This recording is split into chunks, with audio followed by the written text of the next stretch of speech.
کافرانو بدا شوبه چې کوم دی پیدا شوله چې موږ باندې عذاب نه راځي. نو نبی علیه السلام تو فرمایل چې ما تاسو پوره خبردار کړی حجت مې در باندې تام کړی دی ما خپل کار پوره کړی دی دعوت او تبلیغ مې ته کړی دی حق مې در رسول دی اوس تاسو ایمان نه راوړی نو هغه تاسو خو خدا اوس کو تاسو په دې معالجه کې پراته چې موږ باندې عذاب نه راځي ته چې موږ سره د عذاب کمی وعده کوي هغه نه راځي. نو نبی علیه السلام دا هغه پته ماته نشته دی. دین علماء وی چې پیغمبرانو ته علم غیب نشته دی. کو علم غیب وی نبی علیہ السلام وی ماته پته شته چې په دې تاریخ پر باندې عذاب راځي په دې تاریخ باندې قیامت راځي. علم غیب دا صرف د الله تعالی صفت دی. نبی علیہ السلام ورته چې ماته پته نشته دا خبره خو یقیني ده چې عذاب به تاسو باندې راځي یا به قیامت کې یا دنیا کې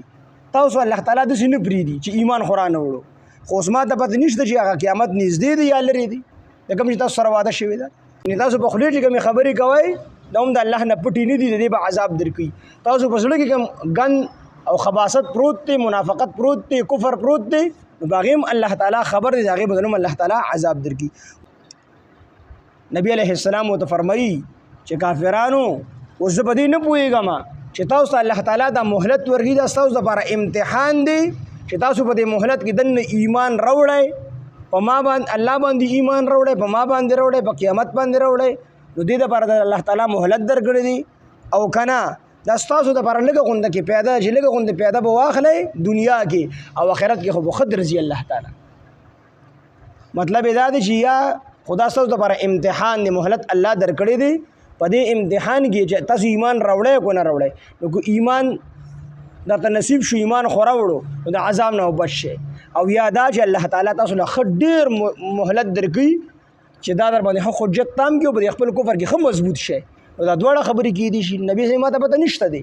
چې تاسو ته الله تعالی دا ډیل درکوي مهلت درکوي نو دا د دې دپاره ستاسو امتحان دی چې ایمان راوړئ الله د ایمان نصیب کړي او که نه د دې دپاره چې تاسو ښه په دې کفر کې مس کړي دا ماته پته نشته. دوه قسم امتحانات دي. یو قسم امتحان په انسان باندې د غریبۍ الله تعالی راولي یو قسم د فراخۍ راولي. د غریبۍ امتحان چې راولي په دې کې عام طور خلک الله تعالی طرف ته رجوع کوي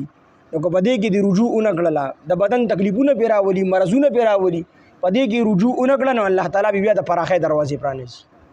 نو د فراخۍ دروازې په داسې پرانیزي که نه چې بس دی وي الله رحم دی را باندې او دی ښه په ګناهونو کې مبتلا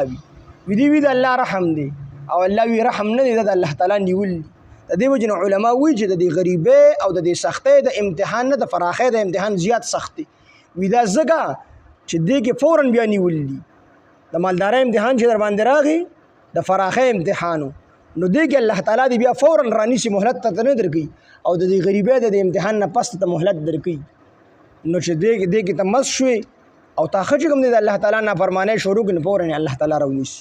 تاسو د الله تعالی دپاره کوم شرک بیانوئ د الله تعالی دپاره څوک عیسی علیه السلام زوی ګڼي څوک عزیر علیه السلام زوی ګڼي څوک مریم بیبي د الله تعالی العیاذ بالله هغې ته د خدای نسبت کوي دا ټول چې تاسو څه بیانوئ نو موږ د الله تعالی نه په دې خبرو په مقابله کې مدد غواړو.